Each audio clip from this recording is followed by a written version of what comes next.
we've been in this series essentially all about community and how God has created family, and He's created us to be together and not apart. And so this morning, we were focused on people who have been in groups and connected through groups, open space for groups, whether that be interest groups or study groups or whatever it is. And tonight we're kind of focusing a wee bit more on teams. Having said that, teams also can sometimes function like a group, because we share together in teams as well as do the work together. And so I just want to kind of focus in on that tonight. So we'll start off. A few questions here. If you just introduce yourself. Big Al. Hello, I'm Big Al. Tell us, do you serve anywhere at the present, and how long have you been here at the church? I've been here from opened the doors, basically, and wee nights in the Sego and stuff beforehand. So what's that? 5 years? And yes, since 2018. Time goes. Time goes fast. And currently, where are you serving in the church as far as the team's concerned? The teams, obviously the top coffee barista, top cleaner, and what else is there? Top usher as well. I'm actually. So basically that's what I did. And get loads of stick from whoever's up here usually as well. True story. Esther, you're next. So Esther, you help out. Tell us a little bit about where you help out. You've obviously been with Alan from the start, and also they got married after they dated for how many years? Esther, how many years did you date? Just 28. 28 years. And it took Alan 28 years to actually propose? No, not that much, but I have to think about these things. Yeah. And Esther, you came obviously with Alan, and then you're now serving on what team? The welcome and cleaning. Welcome as in well. the cleaning team. Come on, put our hands together for that. Cleaning team, the best team that we have here. And to be honest, these guys are super faithful in regards to just coming in diligently, just doing the behind the scenes stuff that no one sees. And so I think it's due its honor, because the church doesn't function without it in reality, and it's incredible to have people who are willing to do that. Okay, then next, Rachel. So I'm Rachel, and I serve in the best team, the kids team. The kids team. And you served in the kids team how long? From the very start. From the very start. How many kids were there at the very start? 3. 3. Who was that? Can you remember? Goodness.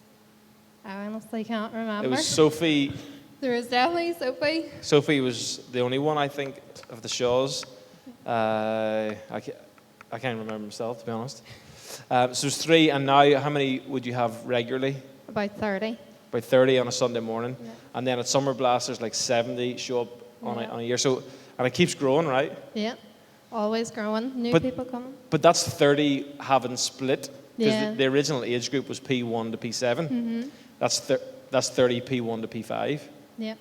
Whereas now, the P6s go upstairs and 7s. So that's even more significant. Very good. And so you start serving on that team, and now you lead that team, and you're kept very busy. Yeah. And last but not least, with the coolest jacket we've ever had in this space. Hello everyone, I'm Sam and I serve on the production team. I am the head lighting engineer, so I'm responsible for all this behind me, all the fancy lighting and stage effects, and for whenever the smoke alarm goes off. Sorry, that's me. I joined roughly about 4 years ago, around Christmas time, and I had no social skills. I suffer from severe anxiety. So even being up here for me is a huge achievement. I barely recognize myself anymore. These guys are just amazing. They've changed my life. Being part of this team and part of this church has just changed my life. So, yeah. It's the best introduction speech I've ever heard. Incredible. Right, well, maybe we'll start with you, Sam, since you've kind of already touched on that. One of the things we've kind of spoke about, obviously, Sam's talking about team. I'll give you a little bit from my background, from my perspective, as far as Sam goes. So we started probably one of our first Connect groups in my house. And Rachel came because she was here from the start, but Sam, we didn't know of Sam at this point. And Sam came not to the church first, to the group. So that's really encouragement to the group leaders, is that actually our goal is to have more people in groups than come to church, because it's less threatening for a lot of people to come to a group than it is to come to church. Like yesterday we had I guess you could call it a men's group. There's people who just go to men's group. They'll not go to church, initially at least. So Sam shows up at the house with Rachel. It looked a wee bit like she dragged him along. But he was along, and he showed up, and he fell asleep while we were. And I'm like, really? We need to figure out our groups. They must be terrible, because Sam is sleeping after 10 minutes. But explain that, Sam. Yeah, it's true, unfortunately, but I wasn't actually sleeping. I had trouble being around people. I was deathly afraid of people. That's where my anxiety comes into play. So I just closed my eyes to pretend that there was nobody there, that I was there alone. It made it easier. But Phil thought I was sleeping, and he got really offended over it. So I didn't really, but it just shows you where Sam was at. So tell us a bit about your story, Sam. Some people may not have heard that. So you maybe you explain. yeah, so I've suffered from mental health problems since before I can remember, honestly. That includes social anxiety, depression, and a lot of other things that I'll not get too far into. And when I came here, I wasn't even able to hold a conversation for 2 seconds, let alone look at someone, because I truly didn't believe I was worth anything. My self-worth was like non-existent. My social skills were non-existent. I locked myself away because I couldn't be around people. I felt like I wasn't worthy to be around people. My self-worth was it was not there. So whenever people tried to look at me, I was looking like this, because I didn't believe I was worthy enough to look into people's eyes. Whoa. And over the course of a few years, that changed. I started to build those social skills up, being involved in team. I find, whenever you join a team, we put you through Growth Track, and I would honestly recommend Growth Track to everyone here. Like, it is such an amazing program. Through Growth Track sets you on a journey of self-discovery. You learn so much about yourself that you never even knew was there. Whenever I did it, we took a personality test, and my personality came out as an I, and me and Phil, we didn't believe it. He thought An I I was cheating. is an extrovert, and Sam was acting like a more introverted personality. So we're like, what's Yeah. wrong? What's going on here? Because Yeah, he thought I was cheating because we couldn't believe it. I couldn't believe it. I was so afraid of people. So why is it saying here that I'm really good with people when I'm not? But it was the fact that introvert, as Phil called me, it was fake. It was a defensive mechanism, and I couldn't see it back then. But now I do see why I'm an extrovert. I've always cared about people. That part of me is always there. It's just been buried from personal circumstance. And that started a whole journey for me. I started discovering things about myself that I never knew was there, all these hidden skills and talents that I never knew existed. So Sam, would you say, I guess the point we were making is, I think we could let you preach soon. Sorry. But would you say, obviously you were in a season, I remember you telling me you were at home for like 10 years, isolated. So you had drifted towards isolation. Yep. And what isolation had obviously caused you to just lose complete self-worth. Yep. Which then points to the picture that we need connection to get self-worth in a way, to know that we are worthy and that people do love us and we do have purpose. Absolutely. I felt so alone. I was surrounded by people the whole time, surrounded by family, but I was just yearning for that connection, and coming here, that's what I gained, was connection. And as human beings, that's all we want really, is connection. That means the world. So let's fast forward. So you came to the group. You obviously, it was a journey. It wasn't overnight. It was. You kept showing up to group, and, Yep. and it got better. You didn't sleep the next time, and True. I was less offended. And then I was like, right, I need to get this guy. In my mind, I'm like, this guy needs. I started to figure out what was going on. This guy needs to feel valued, and he's pretty good at computers. I don't know why. I just guessed. And I was like, do you like computer games? Yes. Okay, we've got a computer game at the back. It's a lighting console, and you just play a game with the lights, turn them on and off. And he actually done that, and he's still doing it. But through that team, I believe, Sam, would you say it's helped you to grow? Absolutely. I have changed completely from introvert to extreme extrovert. I would say that. I'm more social. I'm able to hold conversations with people. I'm up on a stage talking in front of people, something I never thought in my wildest dreams I'd be able to do. Never thought I'd be able to have a passion for lights. That kind of, I figured that out from coming here, that awoken that passion. I never knew I had that. And that's where Growth Track came into play as well. It's just been such an incredible journey. And would you say you're obviously in the search for a job as well? Mm-hmm, back then you didn't believe it was possible. Do you believe it's possible now? 100%. I'm on the verge of getting employed, and come on. Well, put hands together for Sam. Yeah. Amazing. Well, hey, we'll move on. This is an incredible story. We need to do your life story part 2. Rachel, would you say, obviously you now lead the team, and people maybe just see Rachel who can lead the team and confident and knows how to do all that. How would you say your journey has been in regards to maybe did you ever drift to isolation? Did you ever struggle with maybe not being connected to people around you, Christian people, to encourage you in your walk or to pull out the gifts that's inside of you? Is there anything that comes to mind? Yeah, so before I came here, I was completely isolated. I had no friends. I kept myself locked tight, is what I would say.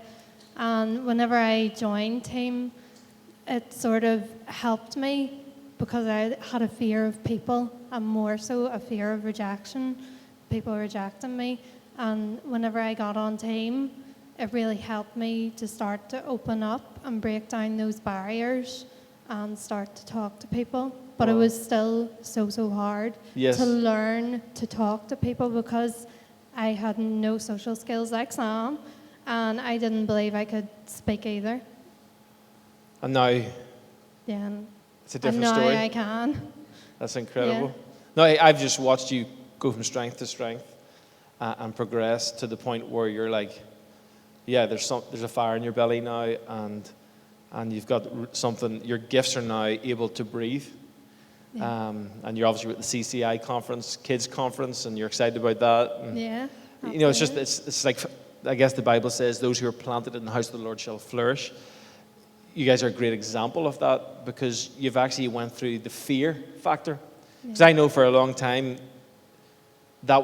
you could see there was a battle going on within you of fear and belief and who do I trust and what if someone rejects me? But thankfully, I guess when we're trying to create a culture that people can come in and recover and see that there are people that love you, are for you, want to see the best in you, will prophesy dreams into you, and wait patiently until that happens and not expect overnight success.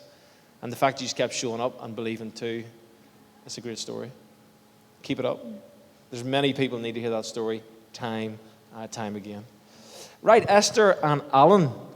Let me let you into a little secret about Esther and Alan. One of the first times I used to DJ, and I played for Diana, but they also found out I DJ'd, so they got me for their party. And Esther was there. I don't know if Alan was saved at that point. No, he wasn't. And I used to just keep in his ear, Alan, are you coming to church yet? He's like, stop, I always feel awful. I'm convicted. You're ruining my weekend. Like, I'm looking at the party tonight and you keep talking about God and I know what I should do. Anyhow, I was DJing and Esther, they were looking S Club 7, Reach for the Stars. That's their favourite song. They'll be on the dance floor, the whole song, getting everyone on the floor. And I was like, right, you really want this song? And like last song of the night or at the peak of the night, I says, I'll give it to you if you come to church. I'll play it only if you come to church. And the look Esther gave me. Got a few of them looks tonight too. I got a few of those looks for asking her to come up here tonight as well. But hey, she came to church, didn't she? And so we played that, and I had realized that Esther had maybe had some sort of negative experience of Christianity, church. I don't know what it was, but obviously you weren't in church hadn't surrendered your life to God, knew about Jesus, all that stuff. How would you say your life is then to where it is now, where you're in a church family? It's like it's part of your week. You're consistently here. At one point, you weren't connected to Christians, now you are. Has that helped? Is it a good thing? Have you enjoyed it? Talk to us. Well, I grew up in a Christian home. Maybe that was why I sort of backtracked a wee bit. Just wanted to live my life like a lot of other people and wanted to go out every weekend and party and blah, blah, blah. But just something connected one day, and because Alan had got saved, and I knew that going out every weekend wasn't the thing that I wanted to do it, but I didn't want to do it. Yeah. I thought everybody else, all so-called friends, when you're out drinking, and they're really good friends, but they're not really your friends sometimes, which you sort of, sometimes you just realise when the going gets tough, friends aren't there for you that you think should have been there for you, or you would want them there for you. But no, coming here has been amazing, and I would just, all the friends and people that I've met, and it has been really, really good, and being connected to church and stuff, Would it's you just part of your Sunday. Would you say that you've been able to get to know a lot of new friends and, Oh, and totally. connect on a deeper level with people because Yeah. I sense you just got involved? Yeah. Oh, yeah, yeah. Obviously, most come here are all Christians and stuff. So, outside of even that, a friend, do different things with the people that come here to church as well. Different couples and things. So it's good to have that sort of just outside of church. So it's And they're not all just boring. Sunday. Like, you can have a bit of fun too. Oh, what's up? Ken is boring.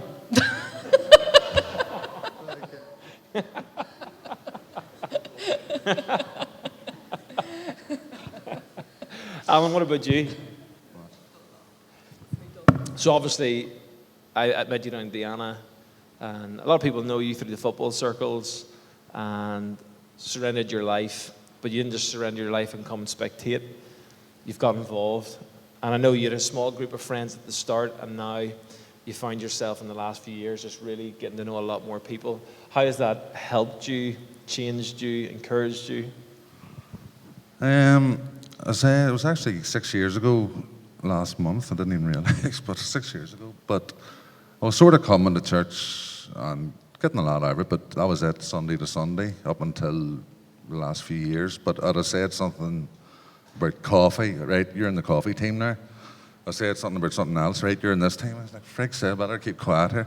So if anybody moans about anything, you're on a team. So it's easy to sit in the sidelines, but all joking aside, the likes, everyone involved, you get to know them better. Even if you're not going to be best friends with everybody, no matter where you're going in life. But at least now, you can walk in here, or I can, on my own, and sit beside anyone and have a conversation. And it's 99 or 100 times, it's reciprocal and people's genuine back to you. And you can't get that in life. I was involved with teams and football, and you think you have a million friends.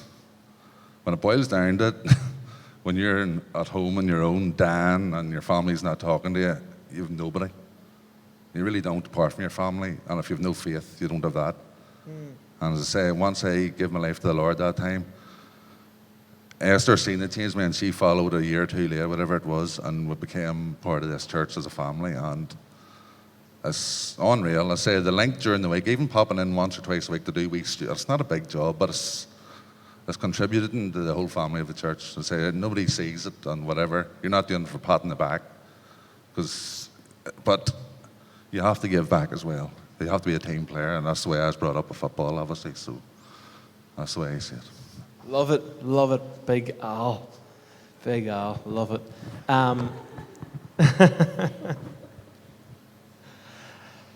Yeah, next point. So we kind of talked about during the series about how God, with the Israelites, led them with a pillar of cloud during the day and a fire by night. And kind of, I guess, what that cloud represented was moving forward in a direction which was to the finish line. It wasn't like God was trying to play games. He was literally bringing the Israelites where they wanted to go. The problem is, I guess, with them is they didn't trust it, and they got frustrated, and they got nervous and they ended up doing their own thing and falling into sin and falling off the path, the straight path, the 11-day path, and hung about for 40 years. That's the norm for a lot of us, let's be honest, that we circle the mountain. We just don't have the faith, or we're not spending enough time in God's presence, or we don't want to surrender to His will, and so therefore we sidetrack, we get distracted, we don't want to come on the stage to share our story. Well done, guys. Because the church needs that. It needs faith to be stirred. It needs a fire to be built. It needs a fire to be lit, and it needs people to continually put sticks, as Alan said, on the fire. Because when the fire is lit, people gather. They're drawn. There's something in the atmosphere that you can't necessarily understand, but you just know it's there. So with that in mind, did anything like that happen with you, Sam, where you've told us a great bit of your story, but let's get down to the nitty-gritty. You're coming to church, or you're coming to the group one night, and there's a fight on. And you can go the straight path, which Rachel's probably told you, this is the straight path, and the voice of the Holy Spirit through Rachel is saying, you need to show up. You need to go to group. And she's dragging you by the ear, and there's something in you kicking and screaming, you don't want to go. Absolutely. Yeah, that's most of the advice I've been given. There's been plenty of times where I've had problems mentally, I've been struggling on like a daily basis, and I've just been getting advice, and the advice was just show up. And that's what I've kept doing. The whole time in my head, you know, it's saying, the voice in my head was saying, why are you here? Nobody wants you here. Nobody likes you. Go home. And much darker stuff that I'll not get into. But that was like my constant battle, and I just kept pushing. I was like, no, I want to come out. I want to see what happens next. If I keep coming out, you know, what will happen? Will I ever be accepted as myself? I just wanted to be around people. So I was so lonely, and I was just at breaking points. I was in a really, really dark place, and I was reaching out for literally anything, anyone I could hold on to, and that happened to be Art at the time. Brilliant, brilliant. And I guess that's the struggle we all have. God's way often looks like following the cloud, following God's way, but it sometimes feels like you're going into the unknown of a season that you don't fully understand, you can't fully control, but you need to fully trust. And I think the reason, Sam, you're here today, and your soul is the way it is, your confidence is the way it is because you actually followed the cloud. Mm-hmm. You know, you followed God's way. You kept showing up even when you didn't like it. Rachel, does anything springs to mind for you in that way where you've had that battle? So whenever I first came here, I had a thing with crowds. Because I hadn't been around a lot of people, crowds scared me to the point where I wanted to run. But the more I kept sitting in that room next door or in the hall, it started to get easier and easier, and I just kept showing up. And through that, God's really broke down that barrier, because I'm not afraid of crowds anymore. I can sit in a room with a crowd. Oh my! And now let's give context, because it's easy just to sit up here and say this once you've beat, you know, the anxiety, or it's at least it's suppressed so much that it's not the forefront of your mind. And that's a great lesson, isn't it, for the world we live in right now, where there's all kinds of identity issues and confusion issues. And really what's going on is there's loads of anxiety and fear and the same kind of stuff internally, that if you actually do face it with truth and keep pressing in with community that validates that, then you can actually overcome. And so it's incredible. Just gives context to how long would that have taken from like where you first came and were experiencing that at the very peak to maybe where it kind of really started to break, to the point where it didn't control you or you had your grip on it? So whenever I first started, whenever night church was on, I'd literally go and hide out in the bathroom. That's how bad it was. as whenever I first started like having panic attacks, my hands were shaking. I just did not want to do it because I didn't know how to do it in the first place. Yeah.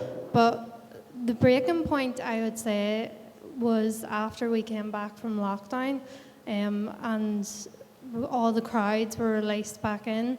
I realised that I didn't have a fear of crowds anymore. Whoa. And I realised that I can actually go and I can talk to somebody. Whatever happened in lockdown, I don't know, like God just broke it off my life. That's incredible. And back to Sam, how long would you say that process was for you, just out of interest? It was a very tough, ongoing battle, so it was. Just kept showing up, really pushed to build those social skills. So obviously, if you kept showing up and Yeah. never fought to renew your mind, nothing would change. So you kept showing up, and then you were obviously trying to learn or believe differently. Oh, people, that person actually was nice to me, where I thought that maybe wouldn't have been.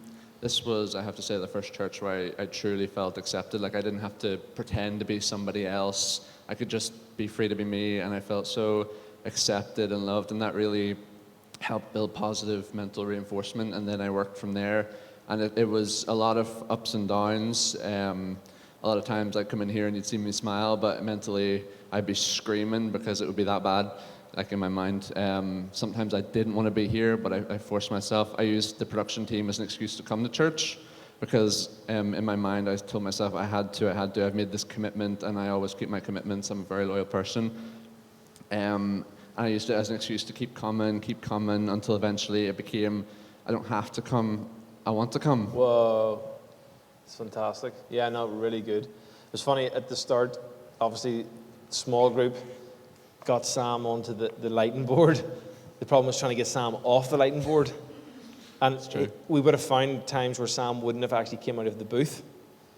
And then all of a sudden one day we couldn't keep Sam in the booth because he was running around. Something had broken him. And he was confident, he was chatting, and he was joking. He was actually starting to slag me off. And I'm like, Sam, calm down. You're getting too confident here now. He's leveled out now, that's good. But yeah, just really encouraging story. Esther, anything ring a bell in regards to that for you? Because obviously you're coming in, you're deciding to follow Christ, give your life to him, you're thinking about your friends and your friendship circle. I remember you kind of saying a little bit about that, of like, oh, what if I do this, will they be with me? Will they still accept me the same way? Yeah, you just sort of want to be accepted in every aspect, whether it's your work or home, whatever outside of work, just your social end. So it was probably more my social end I wanted to be accepted for, just because all my friends outside of here aren't Christians. And I sort of, you were the first one that told when I did get saved, even before Alan taxed you. Yeah. So I find that very hard to tell people. I don't know why, but I just find it very hard to say I've got saved. But when I told them, I mean, my friends, they're still my best friends, all of them. And was still, I talk to them, I invite them here, yes, but they've been here maybe twice. We're here for my baptism and they'll come at Christmas time, but other than that, it's ongoing battle to get them here. But at the end of the day, we've all had an ongoing battle to get here. Absolutely. So I'll just keep texting them and asking them Absolutely. and keep going. So I think that's important because the same way, part of the series, one of the key points was being steadfast. And that's how you build, that's how you renew your mind, is being steadfast. That's how you build your confidence, being steadfast. That's how you build a church, how you build a family, how you build trust. Steadfast, steadfast, steadfast. And just that simple saying, just show up, is obviously a key component. And so I think that's the same thing that wore Alan down. Was he was surrounded by people who were pointing him towards Christ, and he knew it, but he just wanted to run from it. And what about you, Alan? Anything come to mind in regards to, you knew what you had to do, but there was a blockage, or there was the fear factor of maybe loss or the unknown? It was probably 2 to 3 years before I got saved. I was fighting, like, because you came on the scene and trying to get the manager, as an assistant manager, will you speak to Phil? He won't listen to me. And I goes, he won't listen to me either. Right, Phil, let's go here today. And he goes, you're going to church tomorrow? You're going to church tomorrow? And I goes, yeah, and Dean would say, did you get him? He's buzzing, he's ready to go. Like, he hasn't mentioned football once, like, he's mentioned church to me. So that went on for a long time, and then it was just different boys come into your life, and it's amazing, whatever your hobbies are, whatever you're in, like mine was football, but I got involved in a wee tournament, 316. I think R8 had a disaster first season in it, but next year we'll be back. We're recruiting for next year. But anyway, I was never saved in that, and I had a wee team in it, and the boys organising it, really good Christian fellas, they had me in that for 10 years and getting me more involved, and I'd say, I'm not a Christian, I'm not refereeing and doing things. But without knowing, them boys have been praying for me for 10 years. So you think there's going to be, like, I crack up about my son or my dog, we're praying for them, but it's not in our time, it's in God's time, because them boys prayed for me for 10 years. You know what I mean? Without being a Christian, but still, right, you're doing this, Mob, you're doing this, and same with Phil, same with other guys that came across in football. But in our time, we want it done now, that's just society now, like, but it's an ongoing process. My dad said he prayed for me for, what age am I now? So many years, my dad prayed for me. That's just, I'm not a... And then, like, prayers were answered from when I was born till I was 45, whatever it was, 44. It took 44 years of praying for me to get saved, from my dad praying for me every day, like, every night. So, and in the scheme of things, the last few years have just went like that there. Me and Esther probably wouldn't have been together if I had kept going the way I was going. I was just going bang. On the outside, big mob, full of crack, party animal, brilliant. Inside, wrecked. Absolutely wrecked. I don't know how she stuck me for so long. People would have thought she was a Christian when none of us were Christians, but she was actually the good one. But it's amazing in that short space of time, the way our lives, we actually got married. Like, Come on. you know what I mean? Like, young newlyweds and everything. Like, but that's what I mean. That's the power of a wee church like this. Like a small building that used to be a gym. Our kid used to come to the youth club here, like, and we ended up getting married here, like. So cool. As Christians, because we would never got married if we weren't Christians, like, we'd just kept going the way we were going. And this is what you know about us. As much as we want to be relevant and have cool environments, we stick by God's word and God's truth. And I had the chat with these guys, and it was awkward. I was like, guys, you're awesome, love you, but God's best for you is to get married. And that's His way. I'm telling you, it will bless your life. You do His way. And you know what? They've done it. And they've set a great example for the next generation coming through, for their family, for the church family. And, massive props. Because it was inconvenient. Didn't, do what you want in this life, but they'd done things God's way. And it's always the best way. And it brings favor on to their life. And so, Alan, as you said that last point, I'm going to you follow on from that. Would you say from where you were, you're talking about your relationship was breaking down, and do you think since you started to do things God's way in your relationship, Esther getting saved as you took the lead, would you say God has brought favor on your life and brought structure and brought foundation? And Okay, unbelievably so. We're closer now in the last few years than we ever were, and even our family, like, my daughter, she's seen me more so than Curtis because she's older, and she still can't believe me when she looks at me. She's like, "What's wrong?" She actually moved house when I was still running about up beside the Anna. She goes, "I'm going to do that room for you, so then I know you don't go home anyway, so you can just walk up. So you're going to be blocked and go up to my house." Like, and that never happened. So with grandkids and all now, and say it's mad. If you'd have told us a few years ago, I'd have laughed at you, like, but it's crazy times the way things have worked out for us, like our relationship together and our family, and even your real friends are still your real friends, whether Christians or not. And I say, even just going back to yesterday, the breakfast, the last 3 boys I invited, I wasn't even going to invite because I knew they wouldn't come, and that's the only 3 that came. Out of so-called boys that's been brought up with me in the BB, and so-called best friends didn't even reply.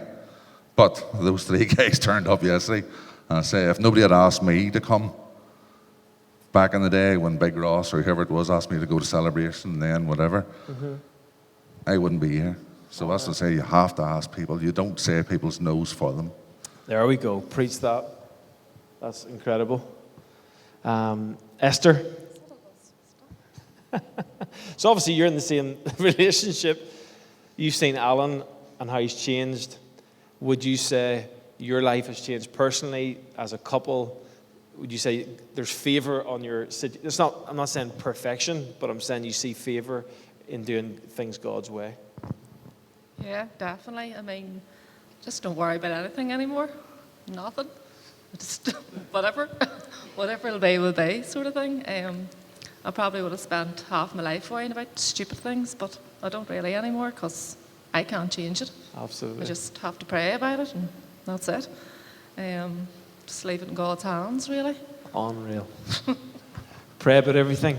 Or do not be anxious. Pray today, believe you me. But here, no, I really want to encourage you for doing this because some of the stuff you're saying is helping people, and it's your cloud. It feels uncomfortable, but God's put treasure in you both. And I want to just really thank you for going through the uncomfortable afternoon and last night probably. Weekend, actually. Sorry, nothing is wasted. Rachel, how about you? Would you say you've seen God's favor upon your life, confidence, your outlook, renewed mind, purpose? Yeah, totally. I have seen God's favor on my life in immense ways. God's opened doors that I never ever thought would be possible. Like, I never ever thought I would be leading kids and leading adults in a room and speaking in front of adults right now. But God has just put that favor and that blessing on my life. And all glory to Him as Yeah. you give it back to Him. Yeah. And it's a beautiful picture. And finish with Sam. Finish us off, big man. Yeah, my life has been turned upside down since coming here. Through Growth Track, I found myself. Now I know who I am. I know who I am. I know my worth. I know what I'm capable of, and I've just no one will ever take that from me again. Like, I've gained a strength coming here that is otherworldly, and that is the strength to overcome fear. Because where I only saw death in my future, now I found life here. Woo! Right, come on, put our hands together for the guys. They can rest, relax. Thank you, guys. Great job, Esther. Thanks so much.